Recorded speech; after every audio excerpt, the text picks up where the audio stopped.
សាបតិក្តីចាំស្ងាត់ស្ងៀមមានភាពណាអត់ចាំចូលទៅព្រម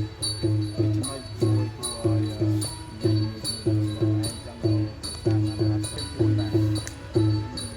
ចូលទៅអាមិនបាទចូលពីផ្លូវថ្នល់នៅក្នុងអាស៊ីអាគ្នេយ៍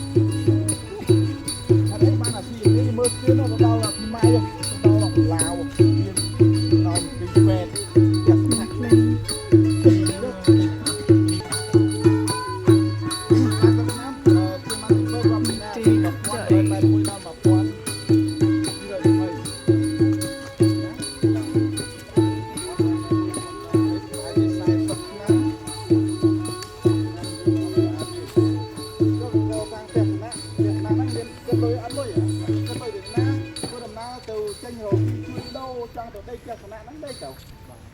គឺឡើងផ្ទះស្នាក់ហ្នឹងនៅជុំវិញផ្ទះស្នាក់ហ្នឹងណាមានស្រះទឹកមានបន្ទប់ទឹកស្រះគឺស្អាតណាស់ហើយទីពេទ្យមានគ្រូពេទ្យនៅក្នុងស្រះមានខាងពេទ្យនៅក្នុងស្រះនេះជាម៉ានទី7គឺអញ្ចឹងឯងមិនធម្មតាគឺគាត់បាញ់ណាស់បាទអ្នកស្រាវជ្រាវជាតិអង់គ្លេសគាត់បានសរសេរអ្នកប្រាជ្ញហ្នឹងគាត់ស្រាវជ្រាវថាបាច់ខ្មែរគឺកសាងប្រព័ន្ធសុខាភិបាលមួយទីរបស់លោកដូចជាមិនធម្មតានៅក្នុងគេមានស្នាពេទ្យមានអីដែរប៉ុន្តែក្នុងអតីតកាលចក្ខណៈជាប្រព័ន្ធយើងពេទ្យរាយនៅតាមខេត្តហ្នឹងអត់មានហើយយើងផ្លូវស្ដាស្ពានស្ដារាប់រយម៉ែត្រស្ពានរងហើយរាប់រយកន្លែងធ្វើខ្លាំងមែនទែន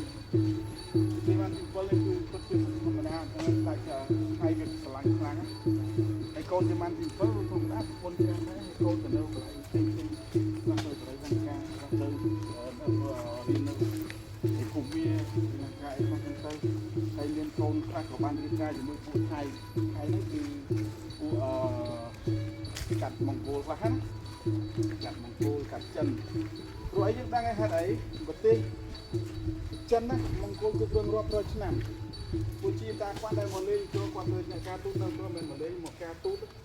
នៅខ្លួនគាត់មិនមែនជាជនជាតិចិនទេគាត់ជនជាតិមង្គលប៉ុន្តែមង្គលគ្រប់គ្រងចិនអញ្ចឹងណាមង្គលគ្រប់គ្រងចិនរាប់រយឆ្នាំអញ្ចឹងទូតចិនមកដាក់នៅក្នុងប្រទេសគឺមង្គលតែគ្រប់គ្រងចិនគាត់ជីវតាគាត់នៅស្រុកខ្មែរជាច្បាស់គឺនៅឆ្នាំ1296 97ពីឆ្នាំហ្នឹងគាត់មើលឃើញខ្មែរយើងធ្វើអីគាត់សរសេរទុកអស់ហ្នឹងហើយហេតុអីបានជាខ្មែរយើងដួលរលំយើងនិយាយតែរឿងចម្រើនរឿងអីពីព្រាមប៉ុន្តែមូលហេតុដួលរលំក៏ខ្ញុំចង់ប្រាប់ដែរមូលហេតុតែមួយសូម្បីតែស្ដេចយូរទៅកាន់តែរីកចម្រើនកាន់តែនេះទៅយូរទៅពិសេសឡើងដៃឡើងចិត្តពីទុកសុខរីកប្រយឡើងចិត្តវិន័យឡើងអីគេទៅវាហៅថារបៀបផ្លេចខ្លួនណានិយាយពាក្យហ្នឹងណាផ្លេចខ្លួនយើងលែងគិតពីវិន័យលែងគិតពីសិលធម៌អីទាំងអស់គិតកាន់តែវិញទៅចង់បានប្រពន្ធកាន់តែច្រើនទៅកាន់ចង់បានអំណាចមានពេលខ្លះស្ដេចខ្លះហ្នឹងមកយេតរវត្តសក្រោយអង្គរណាបាទ